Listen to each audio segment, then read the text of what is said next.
J'ai commencé à me renseigner sur la géo-ingénierie d'une manière très personnelle. J'ai décidé de quitter Washington en 1998. J'ai acheté une petite propriété dans une communauté agricole du Tennessee. Et j'avais toujours des affaires à Washington. Et donc, je faisais des allers-retours entre le Tennessee et Washington. Mais je le faisais aussi à travers le pays, pour créer des réseaux avec une variété de gens qui essayaient de comprendre ce qui se passait dans l'économie. Et alors que je conduisais, j'ai vu l'étendue. Littéralement, vous aviez des avions qui s'entrecroisaient dans des schémas très inhabituels, supportant l'idée qu'ils volaient dans les deux sens, et vous obtenez cette tapisserie d'entrecroisement qui restait suspendue dans le ciel pendant un long moment. En tant qu'investisseur, vous le gardez dans votre esprit, vous savez, OK, nous avons deux avions au-dessus de ce comté, qui font tant d'heures de vol et pulvérisent tant de matière. C'est très cher tout ça. Qui paie pour ça? Et je faisais beaucoup de recherches à l'époque sur une grande quantité d'argent qui disparaissait du gouvernement fédéral de manière occulte. D'une part, vous avez tout cet argent qui disparaît, et d'autre part, vous avez ce fantastique programme très coûteux. Les opérations d'ingénierie climatique en cours doivent être considérées comme un nouveau projet Manhattan à une échelle presque inconcevable. Les gouvernements partout sur la Terre participent activement ou passivement à la folie de l'ingénierie climatique actuelle. Tout ça pour leurs propres raisons, dans le but de maintenir le statu quo jusqu'à la toute dernière minute. La géo-ingénierie existe, elle existe depuis longtemps et elle n'est pas nouvelle, et vos impôts le financent. Je m'appelle Christine Megan Edwards. Je suis un vétéran de l'US Air Force. J'ai servi 9 ans en service actif dans le domaine de l'ingénierie bio-environnementale. Après ma démission en bons termes, j'ai travaillé pour l'administration de la santé des vétérans en tant qu'hygiéniste industriel et spécialiste de l'environnement. En tant qu'hygiéniste industriel, mon travail consistait à protéger les gens de choses telles que les métaux lourds, cancérigènes et les matières dangereuses. Et à travers cela, tous les articles qui arrivaient sur les lieux de travail étaient approuvés par le formulaire 3952 de l'armée de l'air, ce qui signifie une acquisition de matières dangereuses. Donc pour qu'un produit chimique puisse être amené sur la base, il devait être lié à une tâche spécifique. Si du personnel peignait des avions, nous savions où cette peinture allait et à quoi elle était utilisée, et tout ceci au nom de la responsabilité. Donc quand vous commencez à trouver des composants entrant dans la base que l'on essaie de retirer de celle-ci et de les éliminer par différents procédés industriels, c'était un signal d'alarme pour moi et cela m'a poussé à faire mes propres recherches. Je me suis souvent demandé, vu le nombre important de personnes de toutes les branches de l'armée qui travaillent dans un centre de recherche, pourquoi ils ne se manifestaient pas.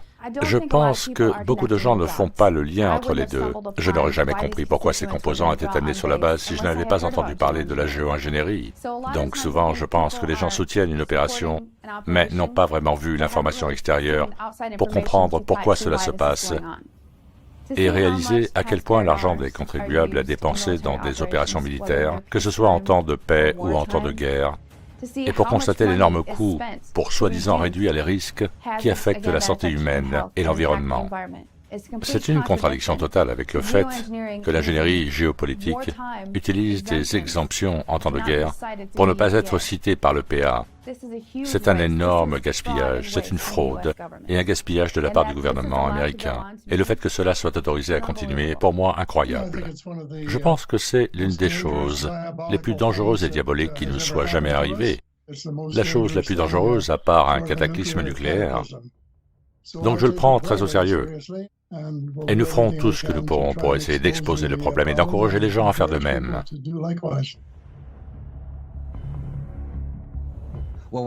Quand j'étais jeune, j'étais un grand fan de Kurt Vonnegut. Il a écrit des œuvres remarquables. Et j'ai appris plus tard que la plupart de la matière de ses œuvres provenait du travail de son frère Bernard Vonnegut, qui était un scientifique à General Electric sous la direction d'Irving Langmuir, le scientifique en chef. Ce travail était axé sur la production de cristaux de glace à température élevée en utilisant un composé appelé iodure d'argent. J'aimerais vous emmener dans le laboratoire et vous montrer quelques-unes des expériences qui nous ont conduites à mener des expériences en plein air et à la transformation des nuages en neige. Voici quelques-unes des photos que j'ai prises, qui ont été produites dans le laboratoire. Voici une photo du premier nuage que nous avons ensemencé en novembre dernier, en mettant de la glace sèche provenant d'un petit distributeur placé sous l'avion. Dans de nombreuses conditions, bien sûr, de fortes tempêtes de neige seront générées de cette manière. La nature a enfin permis de faire quelque chose pour le temps. Les scientifiques ont travaillé sur ce projet dans les années 40, 50 et 60. un projet qu'il était probablement prévu de déployer aujourd'hui. Les recherches faites par Vonnegut et Langmuir ont coïncidé avec des changements dans notre ciel. Alors que ces programmes, ou du moins ce type de recherche, ont augmenté, les cieux ont commencé à changer. Ma première observation réelle de ces changements et ma première prise de conscience ont eu lieu quand j'ai élevé les yeux et que j'ai vu dans le ciel ces traînées blanches en train d'être tracées par les avions et qui se développaient en couches confluentes, qui dérivaient sur des centaines de kilomètres tout en changeant le climat, la température, l'intensité de la lumière, ainsi que sa qualité. C'était amusant de constater qu'il n'y avait pas beaucoup de littérature publiée sur ce sujet. Il y avait eu quelques rapports gouvernementaux dans lesquels j'avais creusé. Il y avait des preuves que ce type de recherche était menée. Et en fait, il y avait eu une présentation où Dan Wigington a posé des questions sur les matériaux qu'ils ont utilisés et leur rôle possible dans les programmes de modification du temps. Les études sur la qualité de l'air, y compris celles provenant du CARB California Air Quality Resource Board, ont nommé les particules de taille inférieure à 1 micron comme étant particulièrement nocives pour la respiration humaine. À travers toutes les discussions aujourd'hui, je n'ai entendu aucune mention de ces retombées, et cela a-t-il été étudié? Ainsi que les effets d'un métal très réactif comme l'aluminium sur la toxicité du sol et des eaux? La question est de savoir quels seraient les effets de ces matériaux sur la santé humaine s'ils tombaient en poussière de petites particules d'aluminium.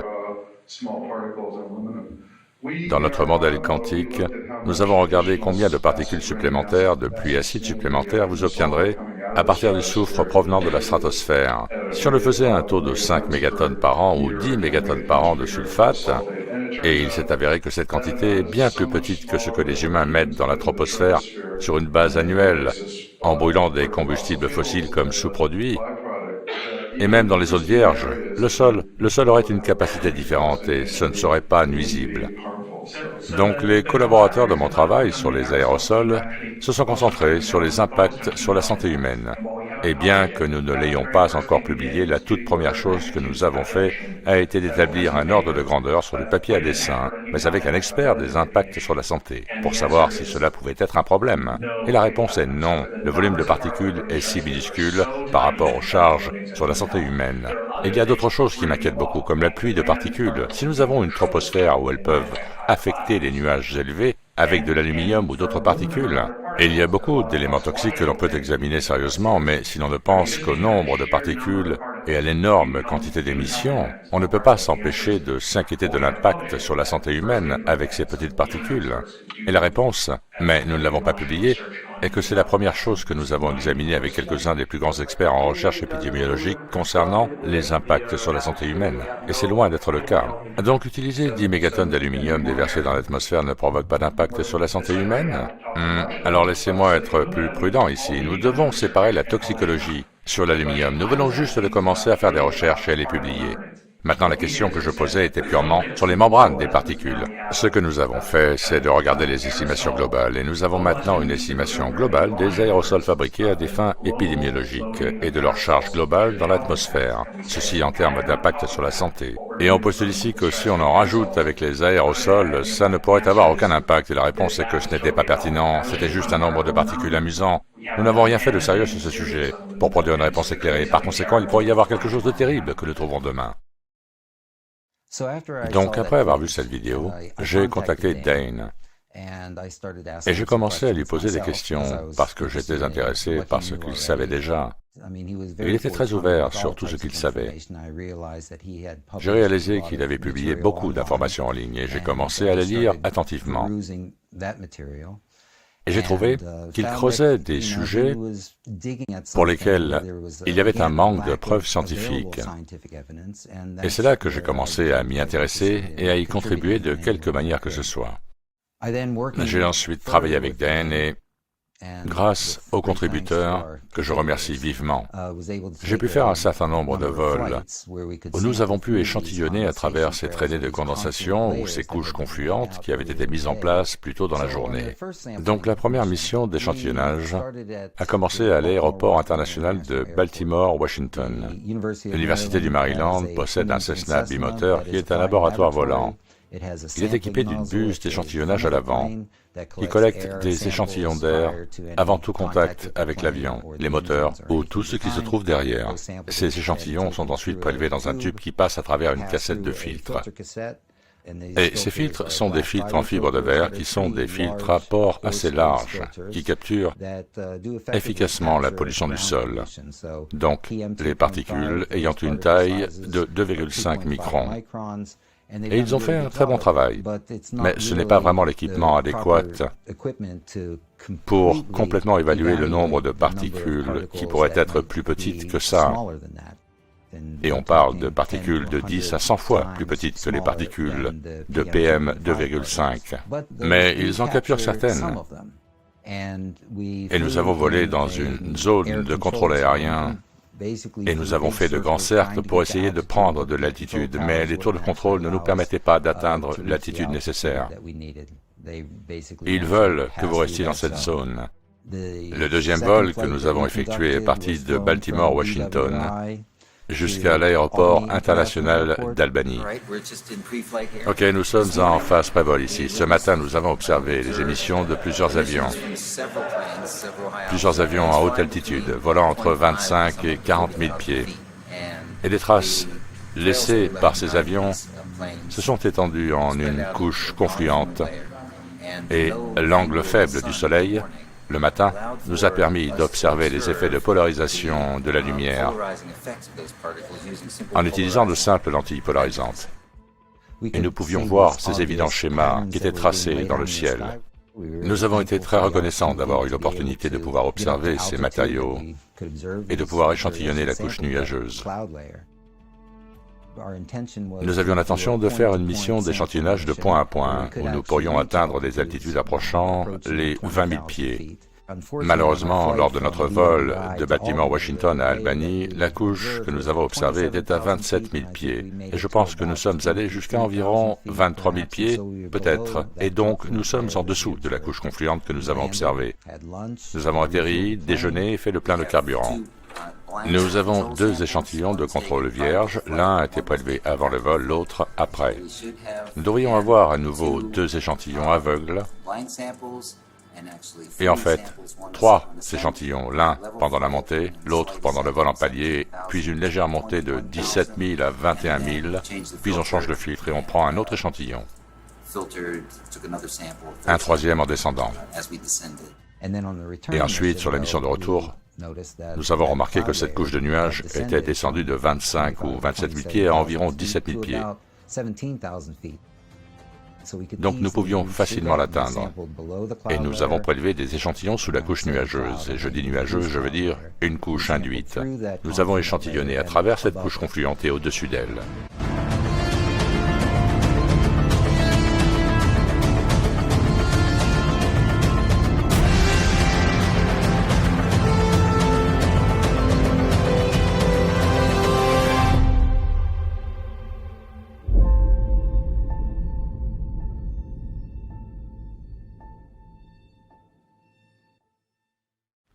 Le principe de base de l'ingénierie climatique consiste à saturer l'atmosphère de substances conductrices d'électricité, des particules de diffusion de la lumière et des polymères comme l'aluminium, le barium, le strontium et le manganèse. Ces particules sont ensuite manipulées par des transmissions de radiofréquences micro-ondes extraordinairement puissantes, qui peuvent chauffer les couches supérieures de l'atmosphère comme l'ionosphère, et qui sont utilisées pour créer des zones de pression qui orientent les courants de vent de niveau supérieur, ce qui impacte ensuite les systèmes météorologiques. Ces particules, lorsqu'elles sont manipulées avec ces fréquences, peuvent littéralement déplacer des masses d'air. C'est une partie intégrante de l'ingénierie climatique qui n'est pas connue ou reconnue par beaucoup de personnes. Les transmissions par radiofréquences en micro-ondes sont extraordinairement puissantes et dangereuses.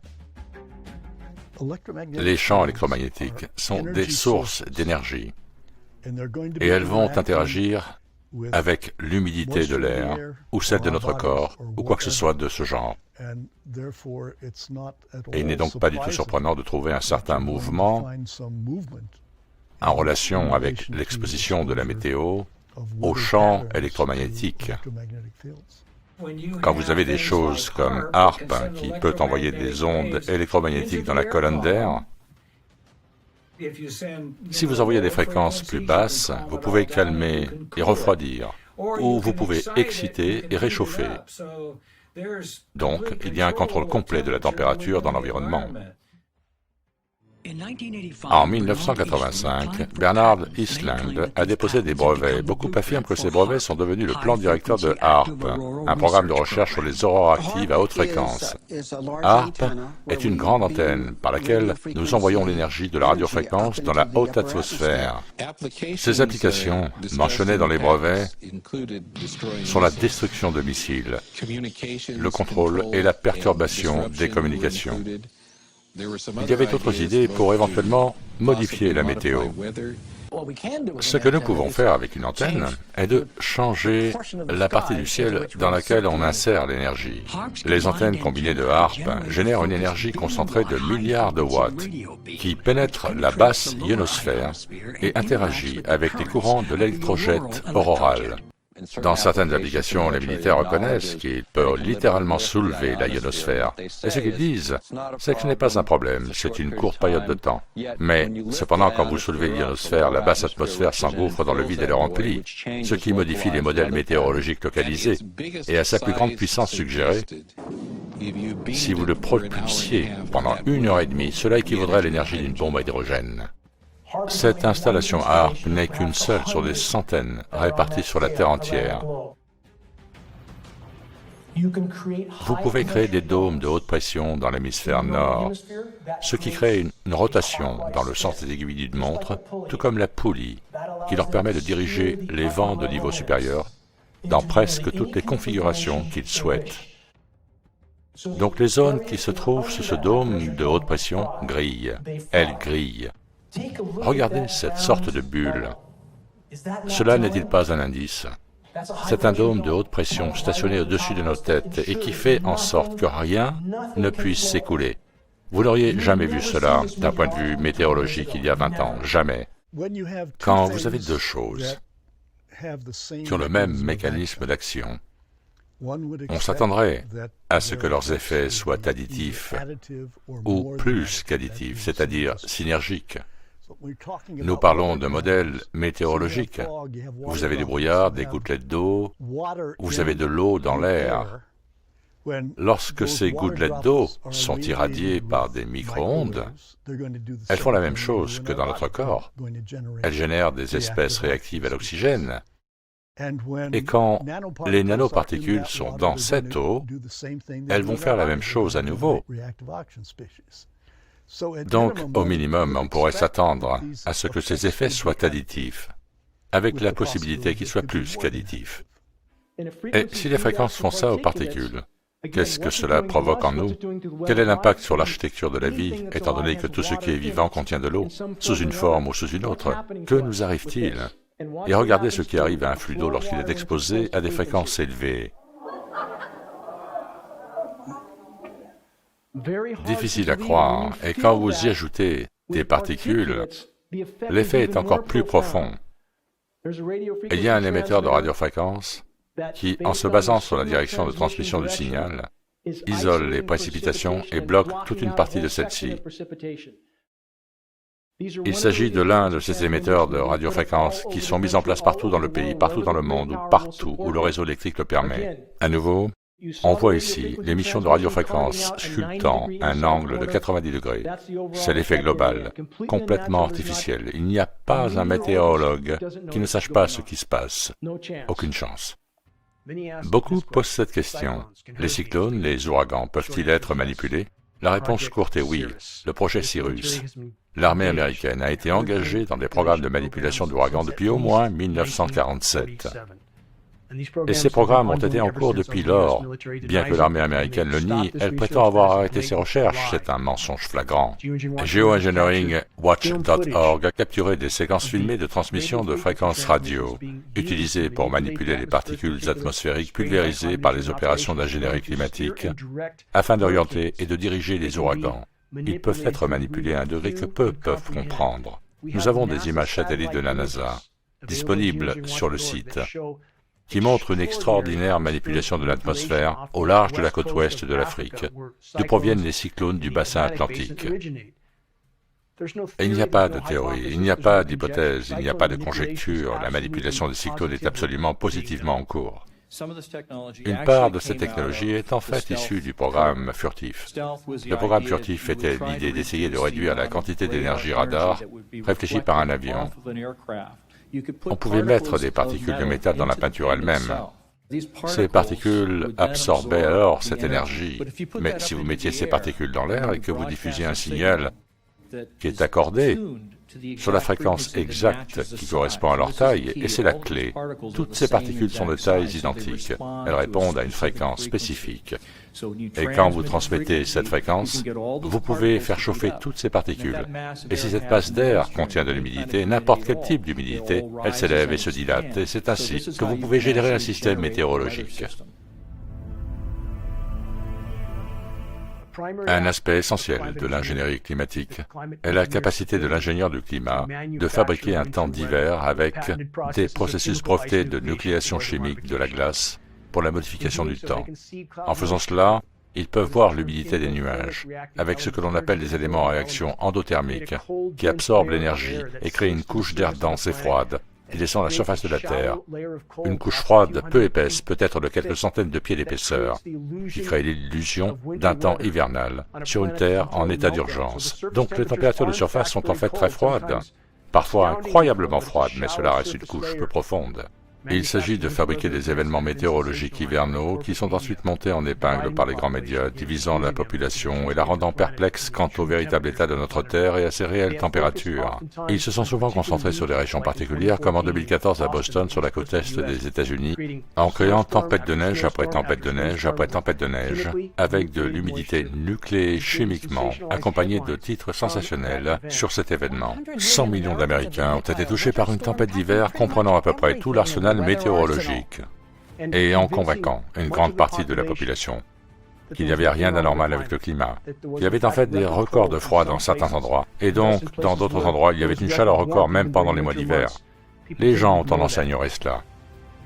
Ainsi, le réchauffement terrestre devient un événement incontrôlable. Les éléments chimiques de nucléation de la glace qui ont été injectés dans l'humidité des nuages atteignent la surface avant la congélation, ce qui explique que les pluies gelées et les tempêtes de glace deviennent de plus en plus la norme. Combien de personnes connaissent les boules de glace qui apparaissent sur les rives du lac Michigan, recouvrant les plages et pesant souvent 75 livres ou plus, et se produisant parfois dans de l'eau à plus de 40 degrés Fahrenheit? Comment cela peut-il se produire? Grâce à la nucléation chimique de la glace.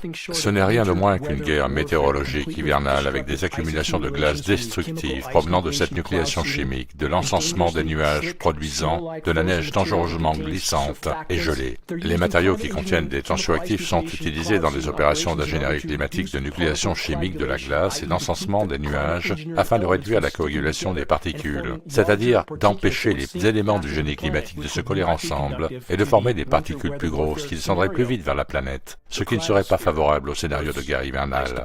La cryosphère, c'est-à-dire les dépôts de glace de la Terre, fond à un rythme qui est sans précédent dans le passé géologique. La véritable magnitude de la fonte terrestre a été masquée par des falsifications statistiques. Les ingénieurs climatiques ont tenté de cacher ce fait aux populations afin de masquer la véritable gravité de l'effondrement polaire. Les ingénieurs de climat ont utilisé des méthodes de nucléation de la glace à la surface de la mer. L'effet de ces opérations peut être facilement distingué sur les images satellites. Le paradoxe avec la nucléation de la glace à la surface de la mer est le suivant. Les ingénieurs climatiques mettent en fait un couvercle ou un capuchon sur des océans déjà trop chauds pour que la nucléation naturelle de la glace puisse se produire. Ce faisant, ils scellent concrètement la chaleur dans les océans, augmentant ainsi le réchauffement global de la Terre.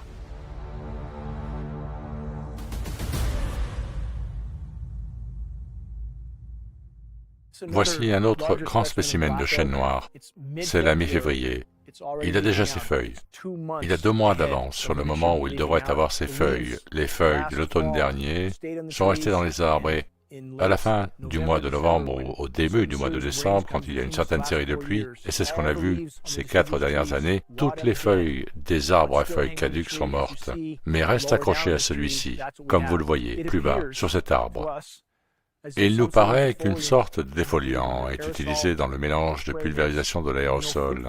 Et nous savons que les producteurs de fruits ont utilisé ce type de méthode pour mettre leur verger en dormance pendant des années, parce que les températures ont progressivement augmenté. Les défoliants enlèvent progressivement le feuillage ou les feuilles de la plante.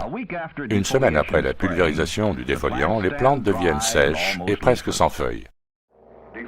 La défoliation est une manœuvre destinée à éplucher les feuilles des plantes qui servent de couverture aux Viet Cong qui tentent des embuscades aux convois de ravitaillement et au mouvement des troupes alliées. La décomposition de la litière du sol forestier, c'est-à-dire des matériaux organiques qui le composent, les feuilles, les aiguilles de pin, les brindilles et le bois, est aujourd'hui presque inexistante. Le microbiome du sol a été dévasté. Les systèmes racinaires des arbres et de la flore forestière sont en train de mourir, tout comme les couronnes des arbres. La contamination par le génie climatique ne tue pas seulement les sols, les micro-organismes du sol, mais elle provoque aussi l'arrêt de l'absorption des nutriments par les arbres, ce qui entraîne une mort lente et prolongée de la forêt.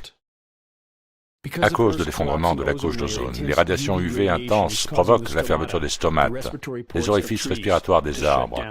Donc les arbres ne respirent pas, ne peuvent pas se nourrir, ils sont simplement en sommeil. La forêt n'a plus l'odeur d'une forêt, parce que les arbres ne respirent plus. Même au printemps et en été, de plus en plus d'arbres n'ont plus de croissance. Ce qu'il reste est un silence stagnant, des forêts sèches, mortes et mourantes, qui ne sont qu'à une étincelle de l'incinération totale. Chaque personne à qui j'ai parlé jusqu'à présent m'a dit qu'elle ne savait pas pourquoi elle faisait ce qu'elle faisait, qu'elle brûlait différemment, qu'elle brûlait de manière plus agressive que par le passé. Et je sais que nous disons ça chaque année, mais c'est sans précédent. Elle brûle dans toutes les directions en même temps. Le plus grand facteur qui crée les conditions de ce type d'incendie sans précédent partout dans le monde, c'est le génie climatique. Pourquoi? Parce que le génie climatique perturbe le cycle hydrologique, c'est-à-dire le cycle des pluies. Le génie climatique détruit la couche d'ozone, ce qui a pour effet de bombarder les forêts de radiations UV incroyablement intenses, les détruisant de haut en bas. Le génie climatique ionise l'atmosphère et la rend plus conductrice d'électricité, ce qui facilite l'apparition d'éclairs plus secs, provoquant encore plus d'incendies. Le génie climatique recouvre le feuillage et le sol des forêts d'une poussière hautement incendiaire, faite de nanoparticules d'aluminium, de polymères, de barium, ce qui augmente encore plus l'inflammabilité de la forêt.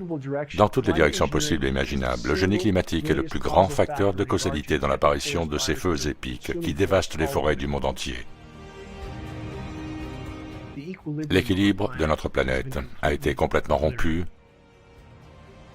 et il existe maintenant des boucles de rétroaction qui ont été déclenchées jusqu'à 50 fois. Une fois qu'un domino tombe, ce domino en renverse un autre, plus grand, et encore un autre, plus grand, et le processus continue. Et c'est ce qui se produit actuellement sur la Terre. Et nous avons maintenant du méthane qui s'échappe du sol et monte dans l'atmosphère, provenant des dépôts d'hydrates de méthane autrefois gelés, partout sur la Terre, dans la toundra sibérienne et sur le fond de la mer Arctique. Rien n'y échappe, et cela s'élève dans l'atmosphère, recouvrant la Terre comme une couche de verre. Le méthane, sur un horizon de 10 ans, est de 100 à 120 fois plus puissant que le CO2 comme gaz à effet de serre. Il y a assez de méthane dans ces dépôts pour transformer notre Terre en Vénus plusieurs fois, et il est libéré en ce moment, dans l'ingénierie climatique, pour tenter de masquer ce qui se passe, ce qui en fait alimenté davantage de processus. L'ingénierie climatique modifie les niveaux supérieurs de l'atmosphère, qui à leur tour modifie les courants océaniques. Nous avons maintenant de l'eau chaude qui est pompée dans l'Arctique à des endroits où elle ne devrait pas l'être, provoquant des explosions massives de méthane qui doivent être vues pour être crues. Elles peuvent être vues lorsqu'elles se produisent sur des zones terrestres comme la toundra sibérienne, des cratères massifs qui ressemblent à ceux d'une guerre nucléaire massive.